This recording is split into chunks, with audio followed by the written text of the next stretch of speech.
And I will say it's very easy to speak truth from this podium when you have a president who is implementing policies that are wildly popular with the American people, and that's exactly what this administration is doing. It's correcting the lies and the wrongs of the past 4 years, many of the lies that have been told to your faces in this very briefing room. I will not do that.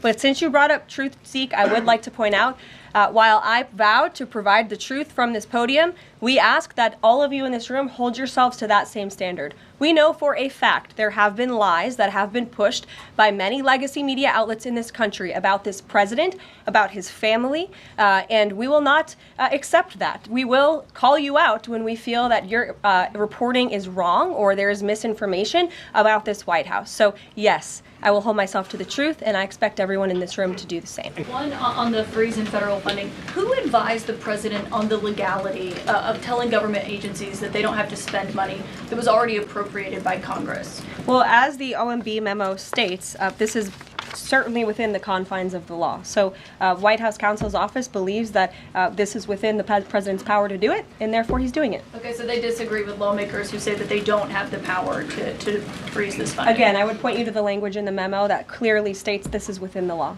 And all that happened on Friday night. The administration fired several inspectors general without giving Congress the 30-day legally required notification that they were being fired. I think only 2 were left at DHS and the DOJ.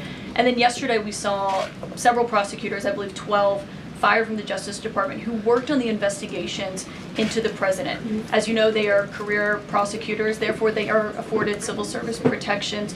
How is the administration deciding which laws to follow and which ones to ignore? So it is the belief of this White House and the White House counsel's office that the president was within his executive authority to do that. He is the executive of the executive branch, and therefore he has the power to fire anyone within the executive branch that he wishes to.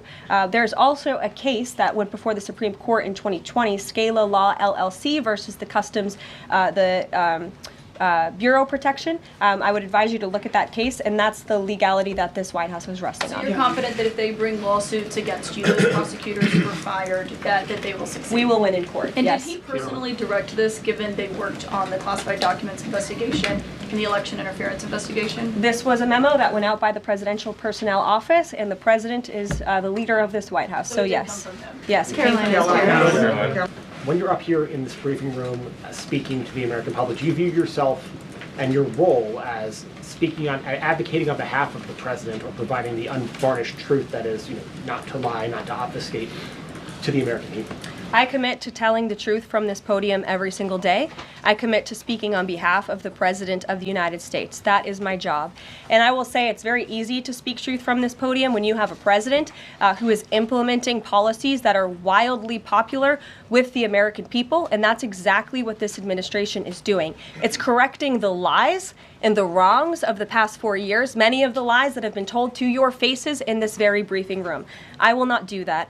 But since you brought up Truth Seek, I would like to point out, while I vowed to provide the truth from this podium, we ask that all of you in this room hold yourselves to that same standard. We know for a fact there have been lies that have been pushed by many legacy media outlets in this country about this president, about his family, and we will not accept that. We will call you out when we feel that your reporting is wrong or there is misinformation about this White House. So yes, I will hold myself to the truth, and I expect everyone in this room to do the same. And Caroline, just on a substantive question, yesterday the White House Office of Management and Budget directed across the board freeze, with some exceptions for individual assistance, we understand, to federal grants. It's caused a lot of confusion around the country among Head Start providers, among providers services to homeless veterans, Medicaid providers, states saying they're having trouble accessing the portal.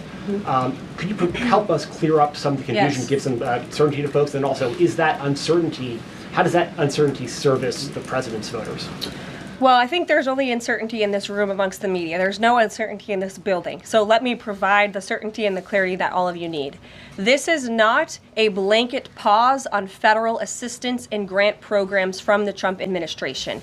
Individual assistance, that includes, I'm not naming everything that's included, but just to give you a few examples, Social Security benefits, Medicare benefits, food stamps, welfare benefits, assistance that is going directly to individuals will not be impacted by this pause. And I want to make that very clear to any Americans who are watching at home who may be a little bit confused about some of the media reporting. This administration, if you are receiving individual assistance from the federal government, you will still continue to receive that.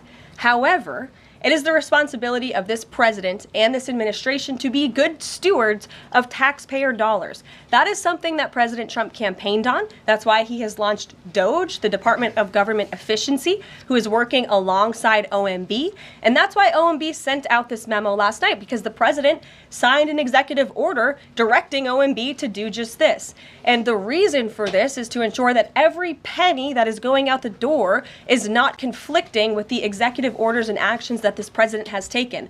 So what does this pause mean? It means no more funding for illegal DEI programs. It means no more funding for the Green New scam that has cost American taxpayers tens of billions of dollars. It means no more funding for transgenderism and wokeness across our federal bureaucracy and agencies. No more funding for Green New Deal social engineering policies. Again, people who are receiving individual assistance, you will continue to receive that. And President Trump is looking out for you by issuing this pause because he is being good steward of your taxpayer dollars.